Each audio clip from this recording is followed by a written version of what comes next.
Buenos días, chicos. ¿Tiene un Seat León de 2021 en adelante, 1500 TSI con caja de 6 velocidades?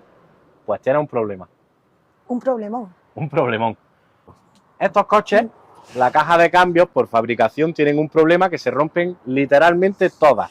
Hacen un ruido molesto, no es que se rompa que te quedas tirado, pero hacen un ruido muy molesto que parece un camión del año 80. La única forma de solucionarlo real es cambiarla por otra nueva o por una de desguace que tenga pocos kilómetros como esta. Nosotros, ¿qué hacemos en este caso? Como sabemos la polémica que tiene y los problemas que da, no podemos daros los 40.000 kilómetros o 2 años de garantía que damos en todas las piezas. En este caso os damos el límite legal, 1 año de garantía. Fin. Porque sabemos que se va a romper. Entonces no podemos hacer nada.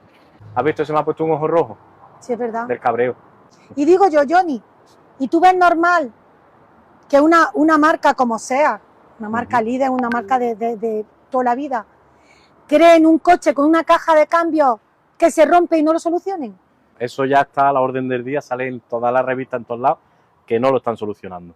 No lo solucionan. ¿Y quién es el guapo que se compra este coche? Directamente te dicen, bueno, una rumorosidad, como ellos dicen, una rumorosidad que da la caja de cambio, que no afecta en nada a su funcionamiento.